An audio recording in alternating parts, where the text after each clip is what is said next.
आप देख रहे हैं आज पाकिस्तान। और आज जैसा हमने कहा कि पूरी दुनिया में इंटरनेशनल यूथ डे के तौर पे मनाया जाता है 12 अगस्त को।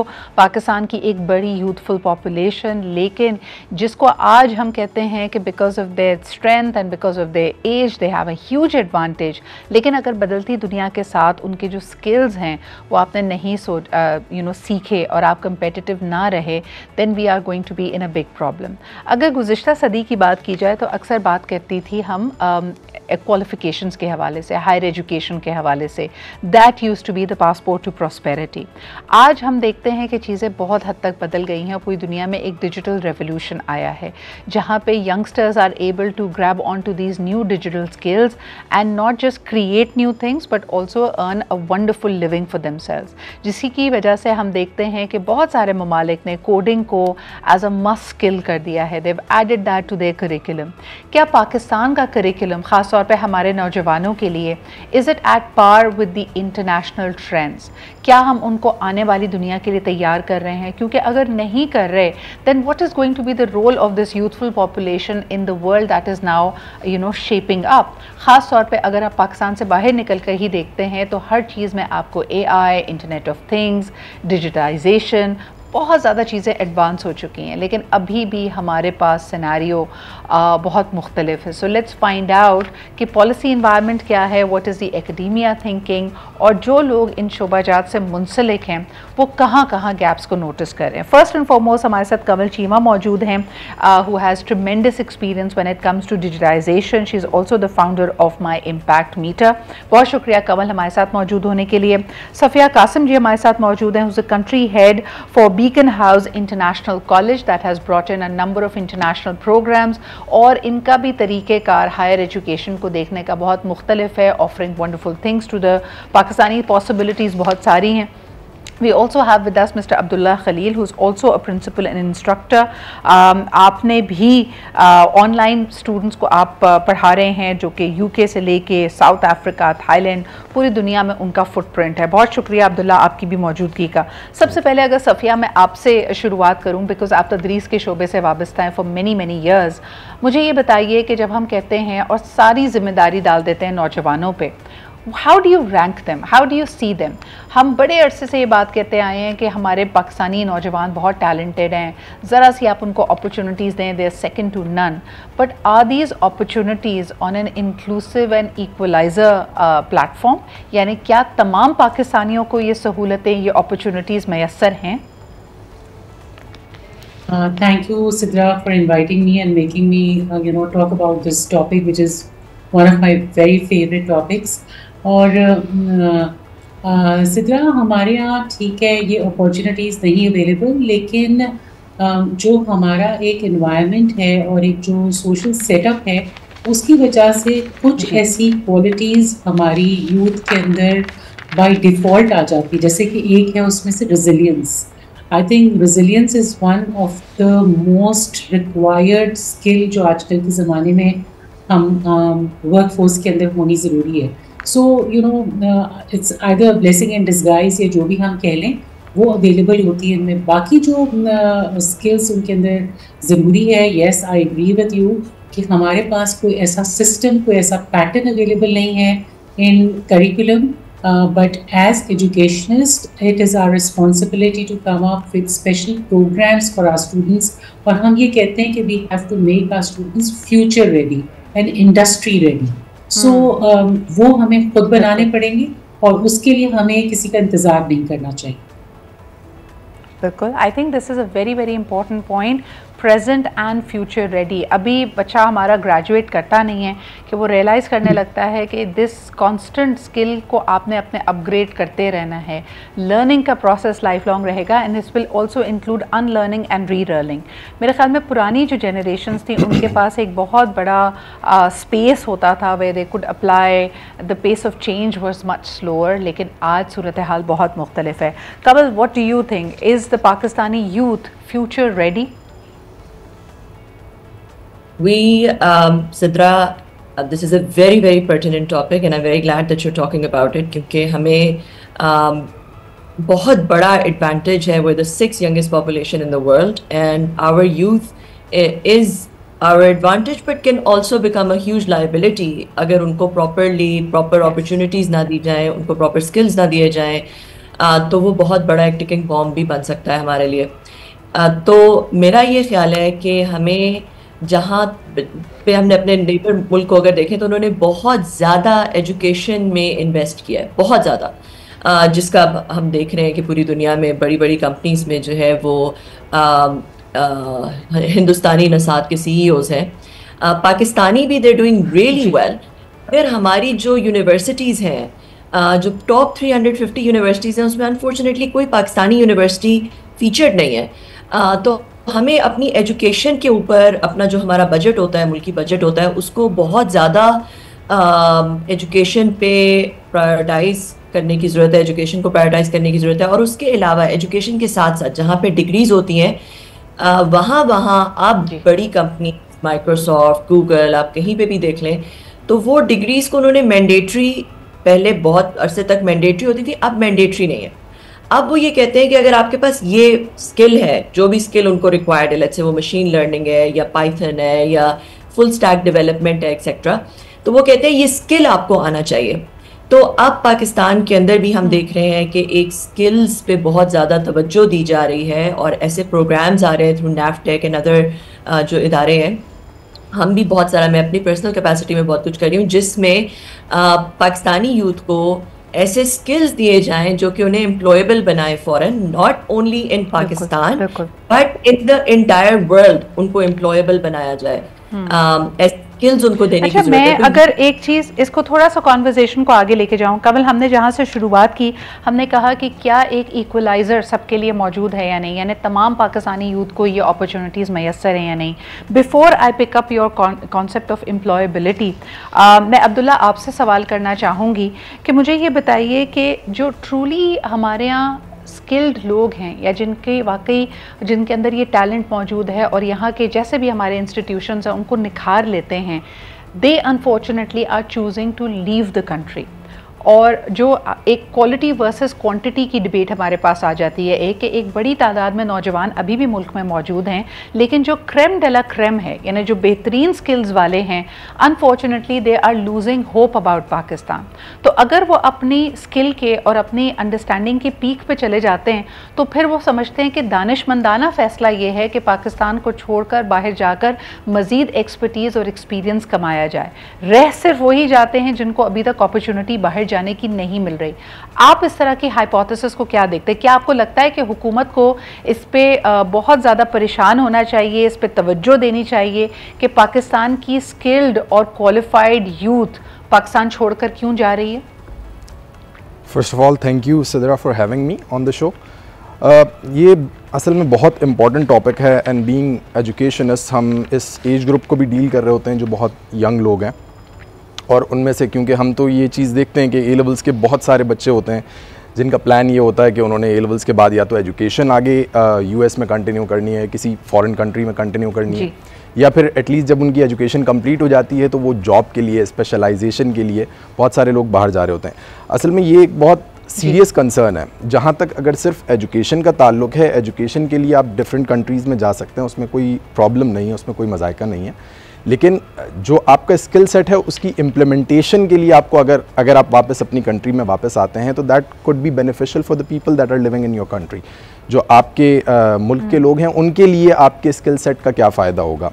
तो मेरे ख्याल से एक बहुत सीरियस कंसर्न है जिसको हुकूमत को भी बहुत सीरियसली लेना चाहिए, और इस तरह के अपॉर्चुनिटीज़ होनी चाहिए जवानों के लिए कि जब वो कॉलेज से बाहर निकलते हैं, हमारे पास कॉलेज की भी इसमें रिस्पॉन्सिबिलिटी है, यूनिवर्सिटीज़ की भी रिस्पॉन्सिबिलिटी है, वो इंटर्नशिप्स होनी चाहिए और वहाँ पे वो एक्सपोजर होना चाहिए, कंपनीज़ के फेयर्स होने चाहिए जो आके जॉब ऑफ़र करें, वहाँ पे इंटरव्यूज़, यूनिवर्सिटीज़ के अंदर इंटरव्यूज़ ऑर्गेनाइज होने चाहिए ताकि जवानों को लगे कि हमारे पास यहाँ पे भी अच्छी अपॉर्चुनिटीज़ मौजूद हैं और यहाँ पर भी वो जो होप, जैसे आपने कहा ना कि वो होप ज़िंदा रहनी चाहिए उनके अंदर।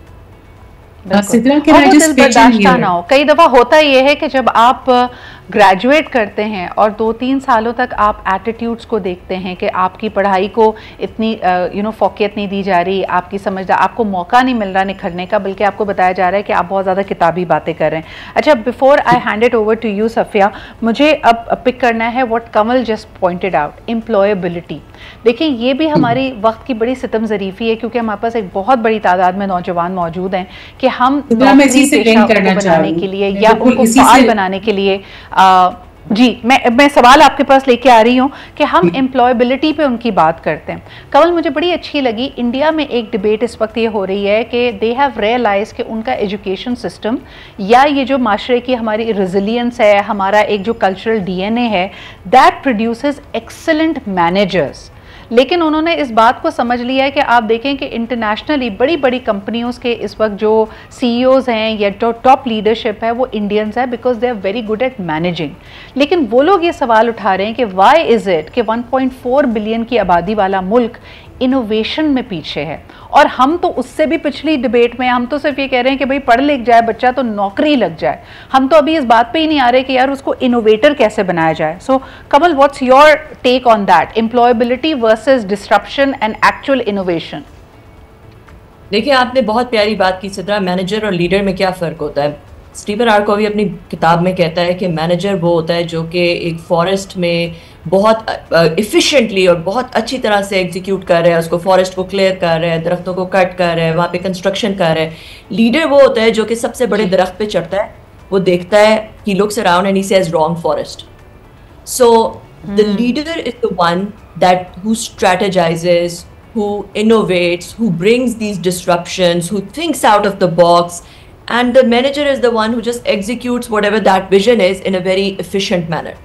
तो हमें अपने एजुकेशन सिस्टम में इस तरह के इंडिविजुअल्स को प्रोड्यूस करने की ज़रूरत है जो कि आउट ऑफ, स्पेशली अभी एआई के दौर पे, इस एआई के दौर में एग्जीक्यूशन बहुत सारी, देखें आपकी प्रेजेंटेशंस 5 मिनट में बन जाती हैं, प्रपोजल्स बन जाते हैं, मार्केटिंग कैंपेन्स बन जाती हैं, आपकी जो आप 10 दिनों में काम करते थे घंटे में अब वो काम आप प्रोड्यूस कर सकते हैं। इस वक्त एआई के दौर में हमें बहुत ज़्यादा ऐसी और इवन आपने जैसे कहा कि कोडिंग पे हम अब कोडर्स भी की जरूरत नहीं रहेगी, क्योंकि कोडर्स भी जो है वो आपको वो भी चैट जीपीटी कर देता है आपके लिए, एआई कर देता है। इलॉन मस्क ने भी रिसेंटली ये कहा, और एनवीडिया का जो सीईओ है उन्होंने रिसेंटली अपनी पॉडकास्ट में ये कहा है कि हमें दोबारा we need to return back from coding back to math and physics skills, back to those mindsets who are innovators who can think out of the box.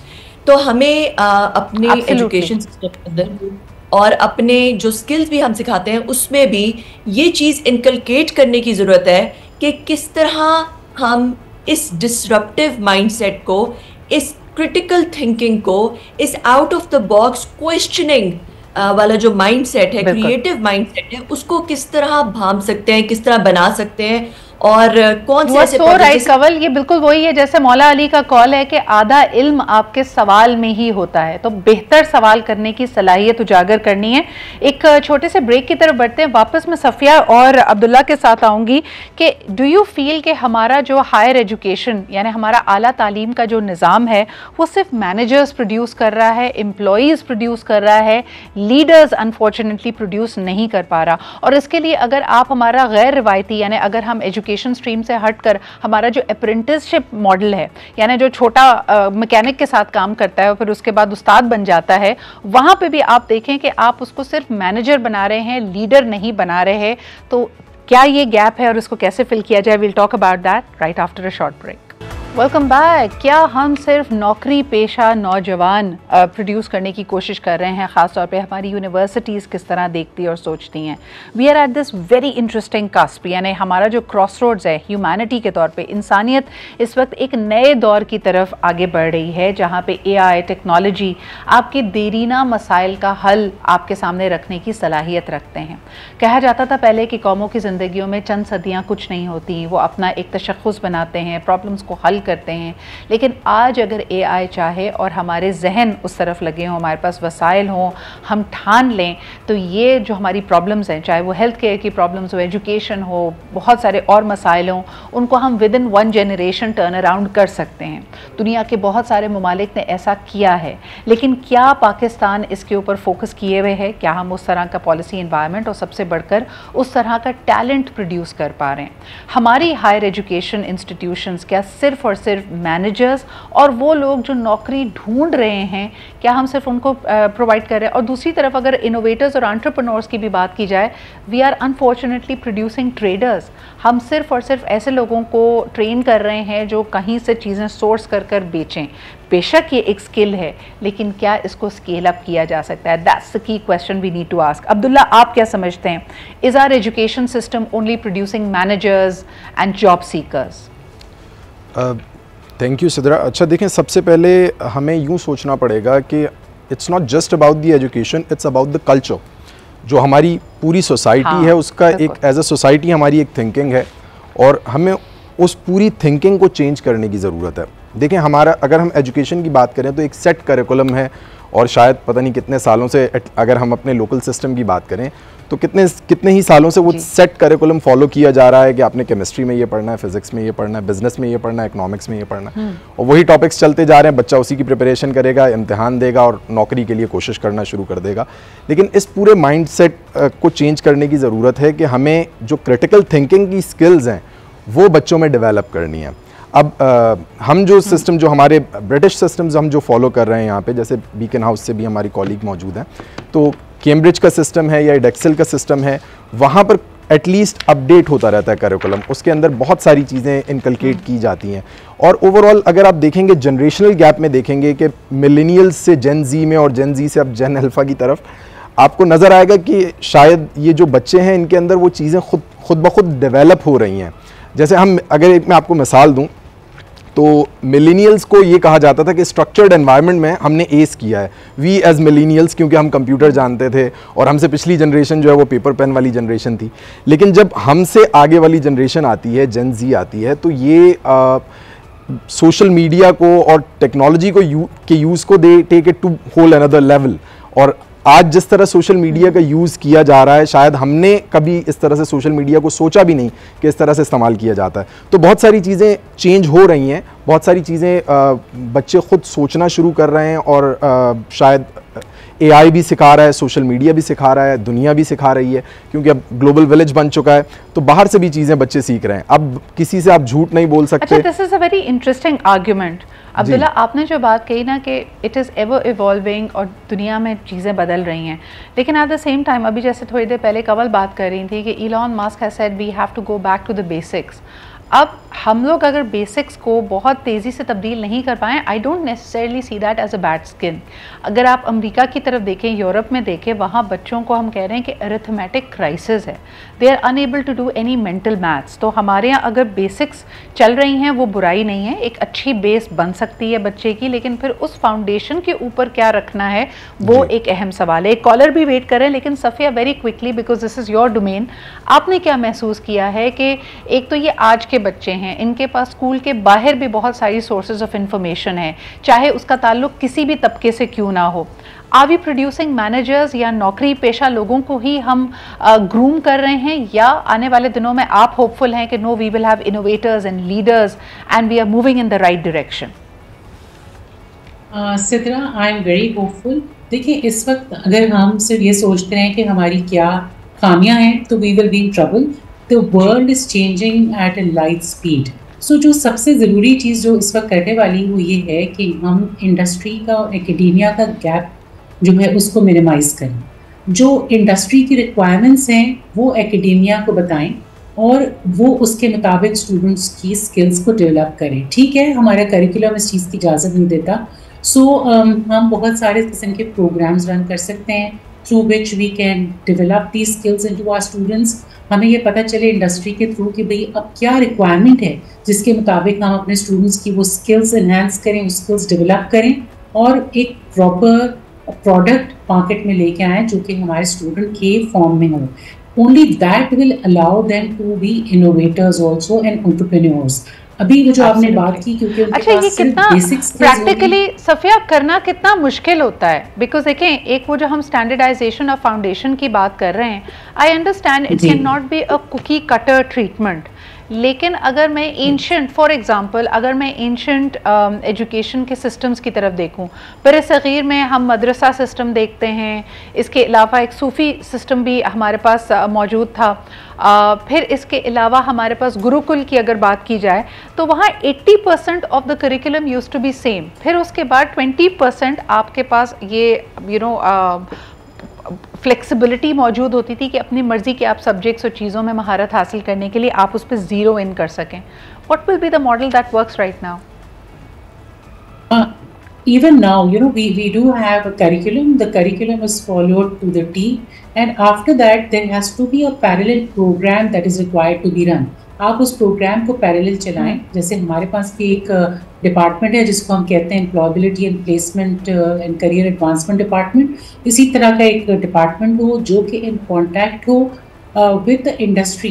ये जी इंडस्ट्री में जब बच्चा आता है तो उसकी रिक्वायरमेंट क्या है, बिकॉज हम वो इंतज़ार नहीं कर सकते कि बच्चा अपनी ग्रेजुएशन कंप्लीट करे, उसके बाद वो मार्केट में जाए और उसको पता लगे कि ये मुझे स्किल्स चाहिए. तो जब वो अपनी क्वालिफिकेशन कंप्लीट कर रहा है उसी दौरान में उसको उन स्किल्स के ऊपर ट्रेन किया जाए, so that when he is in the market, जब वो जाता है अपनी जॉब मार्केट में तो उसके पास वो स्किल्स ऑलरेडी अवेलेबल हो, ताकि वो आउट परफॉर्म कर सके, बाकियों से बेहतर उसकी कारकर्दगी हो, और वो फिर सोच सके कि मैंने क्या चीज़ इनोवेट करनी है अपनी फील्ड में, या मैंने आगे किस तरीके से अपने आप को लेके निकलना है. देखिए सिद्रा, आपने बहुत अच्छी बात की सूफीज़म की और बाकी लोगों की. उसमें भी देखिए एक चीज़ होती थी शागिर्दी. ठीक है, आप एक स्टूडेंट को लेके आपके पास एक मेंटोर होता था. So the same thing we can even do now, where we can pick up these high performing CEOs जिनके मेंटोरशिप में हमारे स्टूडेंट्स जा सकते हैं और ये प्रोग्राम्स चलाते हैं. And these work out very well at our college also, जहाँ student directly mentor से सीखते हैं उनके, and they can actually learn from the experience that they have already gained. So ये हमें मेहनत करनी होगी और थोड़ा सा out of the box. You are again going. You are so right in saying that we have to go back to the drawing board. अक्सर हम कर ये रहे होते हैं कि हम अपने आप को अक्ले कुल समझते हैं. Education in the past century has been commoditized because जैसे ही industrial revolution आई तो आपको बहुत सारे ऐसे लोग चाहिए थे जिनके पास एक certain level of expertise and skills होना चाहिए था. But now we have moved into a different realm altogether. दुनिया फिर बहुत तेज़ी से बदल चुकी है. And this is perhaps a great revolution. एक छोटा सा ब्रेक लेते हैं, वापस आएंगे. कुछ कॉलर्स भी वेट कर रहे हैं, we are going to take them in. This is the international youth day special. इस पे बात करते हैं जी एक ब्रेक के बाद. Welcome back after the break. The debate about क्या हम लीडर्स और इनोवेटर्स प्रेजेंट कर पा रहे हैं, क्रिएट कर पा रहे हैं, और ख़ास तौर पे उसके बग़ैर हम क्या आने वाली दुनिया और ये जो नया दौर है उसका एडवांटेज भी ले पाएंगे या नहीं. अब्दुल्ला, आपके पास लेके आना चाहूँगी ये सवाल. एक और बड़ा इंटरेस्टिंग डायनामिक ये हो रहा है कि women in much larger numbers are entering the work force. Subject specialist भी बन रही हैं, लेकिन दूसरी तरफ जो एक फिरसूदा निज़ाम था कि अगर हम चंद दहाइयों पहले सिविल लिबर्टीज़ की जो बात करते हैं, ख़ातून अपने आप को जितना पॉसिबिलिटीज़, जितना उसके लिए एक खुला मैदान हुआ करता था, कई हवालों से ऐसा लगता है कि वो सुकड़ गया है और उसमें आपके पास इतनी गुंजाइश नहीं है. किस तरह देखते हैं? टॉप यूनिवर्सिटीज़ की ज़्यादातर क्लास में ख़वातीन होती हैं, ख़वातीन मेरिटोरियस हैं, लड़कियां मेहनत बहुत कर रही हैं पढ़ाई में, लेकिन क्या मुस्तकबिल देखते हैं आप पाकिस्तानी ख़वातीन का, पाकिस्तानी नौजवान बच्चियों का, कि वो इस वर्क फोर्स में, इस इनोवेशन में, लीडरशिप क्वालिटीज़ के साथ क्या आगे बढ़ पा रही हैं? देखें, अगर पाकिस्तान के कॉन्टेक्स्ट में बात करें तो लड़कियों में हमेशा, अगर आप बोर्ड के टॉप जो पोजीशन लेने वाले बच्चे हैं उसमें आपको अक्सर लड़कियां नज़र आएंगी. तो लड़कियां वाक़तन बहुत मेहनत करती हैं और ज़्यादातर क्लासेस में अगर आप देखेंगे तो डिसिप्लिन के इश्यूज़ भी लड़कों के आ रहे होते हैं, और लड़कियां जो हैं वो पढ़ाई में भी बहुत आगे हैं, और बाकी पब्लिक स्पीकिंग के अंदर और बहुत सारी और स्किल्स के अंदर भी, आर्ट में, क्राफ्ट में आपको लड़कियाँ ही ज़्यादा आगे नज़र आती हैं. लेकिन जो एक प्रॉब्लम हमारे यहाँ आता है वो शायद ये है कि after they are done with their universities, उसके बाद जो अपॉर्चुनिटीज़ हैं ना वो लड़कियों के लिए शायद थोड़ी कम हो जाती हैं. या इसमें कुछ फैमिली का रोल भी हो सकता है, इसमें कुछ सोसाइटी का भी एक रोल हो सकता है। तो हमें क्योंकि हमने जब इतनी मेहनत की है, एक बच्ची ने स्कूल और कॉलेज और यूनिवर्सिटी में एक आउटस्टैंडिंग परफॉर्मेंस दी है थ्रू आउट, तो मेरे ख्याल से इस यूनिवर्सिटी के बाद भी उसे वो अपॉर्चुनिटीज़ मिलनी चाहिए जो इक्वली हों, जितने बॉयज़ को अपॉर्चुनिटीज़ मिल रही हैं। तो वर्क फोर्स में माशाल्लाह अब काफ़ी चेंज आया है। अगर आप पिछले 10 साल में देखें, 15 साल में देखें, तो बहुत चीज़ें बेहतर हुई हैं इस हवाले से। लेकिन मज़ीद पाकिस्तान के कॉन्टेक्स्ट में मेरे ख्याल से इसमें मज़ीद हमें काम करने की ज़रूरत है, चाहे वो पॉलिसी की तरफ से हो, चाहे वो एज अ फैमिली अगर आप देखें तो फैमिली मेम्बर्स की तरफ से भी ये इम्प्रूवमेंट की ज़रूरत है, थोड़ी सी हुकूमत की तरफ से भी है, और एजुकेशनिस्ट की तरफ से तो मेरे ख्याल से है, अभी तक वो अपॉर्चुनिटीज़ मिल रही हैं इक्वली बॉयज़ एंड गर्ल्स को। लेकिन बाकी दो अच्छा, एजुकेशन और एम्प्लॉयमेंट के बियॉन्ड भी अगर मैं देखूँ, एक बड़ा अहम सवाल कंवल आपके सामने रखना चाहूँगी कि हमारी तमाम ही इंस्टीट्यूशंस को, तमाम ही एरियाज़ को, जैसे चाहे वो खेल का मैदान हो, आर्ट्स की हम बात कर लें, हमने उसको अनफॉर्चुनेटली स्कैंडल्स और कंट्रोवर्सीज़ में धकेल दिया है। इसकी वजह से लोग कहते हैं कि हमारे यूथ के सामने कोई रोल मॉडल्स नहीं रह गए, यानी there is nobody that they look up to and say कि मुझे इसके जैसा बनना है। अगर मैं आपसे सवाल करूं कि 2025 में पाकिस्तानी नौजवानों का रोल मॉडल कौन है और हुआ द मोस्ट लव पर्सनैलिटीज़, तो आप क्या कहेंगे कंवल? बड़ा आपने अच्छा सवाल किया है सिद्रा, कि पाकिस्तान में क्योंकि बहुत सारी पॉलिटिकल और तरह की चीज़ें, कंट्रोवर्सीज़ की वजह से बहुत सारे जो रोल मॉडल्स थे उनको मुतनाज़े बना दिया गया है, जिसकी वजह से नौजवान जो है वो बहुत दिल बर्दाश्ता भी हुए हैं। और हमने देखा है बहुत ज़्यादा उनमें एक एहसास हुआ है कि शायद उनकी बात को उस तरह से सुना नहीं जाता, या उनको तरजीह नहीं दी जाती, या एक्सेट्रा। आपने देखा कि कुछ ऐसे हमारे मुल्क में ऐसी पर्सनालिटी एक हैं जिनका नाम टीवी पे नहीं लेते, मगर मैं ले लेती हूँ, इमरान खान, जिनको बहुत सारी रोल मॉडल के तौर पे देखा, बनाया, राइटली और रॉन्गली। मैं किसी पॉलिटिकल डिबेट में तो बिल्कुल घुस ही नहीं रही, मगर उस जो भी उसके अराउंड कंट्रोवर्सीज़ की वजह से बहुत सारा यूथ दिल बर्दाश्ता हुआ। ये एक बहुत बड़ी वजह बनी, एक पॉलिटिकल इंस्टेबिलिटी हमारे मुल्क में बहुत बड़ी वजह बनी हम यूथ को काइंड ऑफ कह लें कि थोड़ा दिल बर्दाश्ता करने के लिए। तो अब यूथ जो है वो सिर्फ पाकिस्तानी नहीं, पूरी दुनिया से यूथ को चाहिए कि वो रोल मॉडल्स को देखें, हिस्ट्री में वो रोल मॉडल्स को देखें। और दूसरा ये कि कोई भी जो बहुत बड़ी डिस्ट्रप्शन आती है, कोई भी बहुत बड़ी जो नई कोई बंदा चीज़ करता है, वो किसी के बिल्कुल फुट स्टेप्स में या किसी एक बंदे के फुट स्टेप्स में फॉलो करके नहीं की जाती। जिन लोगों ने बहुत बड़ी बड़ी डिस्ट्रप्शंस क्रिएट की हैं, but having said that Kanwal, ये कितना बड़ा अलमिया है कि हम छठी बड़ी यानी चौथी बड़ी आबादी समझे जाते हैं, work force wise youthful population इतनी बड़ी, और इतनी बड़ी तादाद के लोगों के पास there is no close to home model of excellence, of personal inspiration. Safia, यही मेरा आखिरी सवाल आपसे होगा कि एक तरफ हम कहते हैं इनको हाई वैल्यू बेस्ड लीडर्स हमने बनाना है, लेकिन हमारे मुल्क में एम्बिशन को, एक्सेलेंस को, जो शख्स सही काम कर रहा हो, शॉर्टकट्स ना ले रहा हो, या वो वेल्थ क्रिएट करने की बात कर रहा हो, इन तमाम चीज़ों को we also have this dichotomy कि हम उसको बुरा भी समझते हैं। तो यूथ को तो हम क्लैरिटी दे ही नहीं पा रहे कि क्या उसने एम्बिशन की तरफ जाना है, पैसा क्रिएट करना है। जब वो बेचारा पैसा बनाता है तो हम कहते हैं देखो तुम स्पिरिचुअल नहीं रहे, और पैसा तो is source of all evils. ये मुगालते भी तो मौजूद है ना हमारे माशरे में। क्या कहेंगी सफ़िया? पहले तो मैं ये कहूँगी कि आई am very positive about the youth. देखिए, हमारे पास बहुत सारे हीरोज़ हैं, प्रेजेंट से हीरो हैं। जस्टिस आयशा ज़बरदस्त, मतलब she is one of the inspiration for women, younger women, first Pakistani justice हैं। उसके बाद हम जो शहरबानो हैं हमारी पुलिस फोर्स में, वो भी हमारी एक she is also a hero for lot of girls. Arshad Nadeem हमारे हीरो हैं, ठीक है। उसके बाद we have the first Pakistani, in fact the first Asian female who is heading the chartered accountancy, वो भी हमारी हीरो हैं।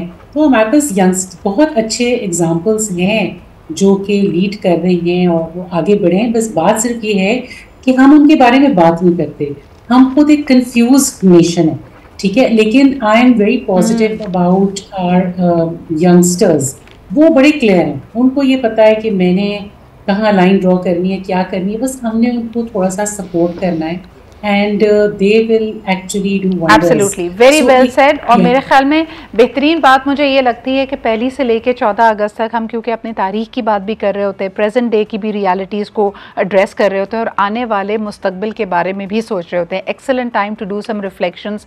Thank you so much Safia, Kanwal and Abdullah for being here with us. आप लोगों की बातें जहाँ एक अहाता करती हैं इस वक्त की प्रेजेंट सिचुएशन का, वहीं ये हमें रास्ता भी दिखाती हैं कि आने वाले दिनों में हमें किन चीज़ पर फोकस करना चाहिए।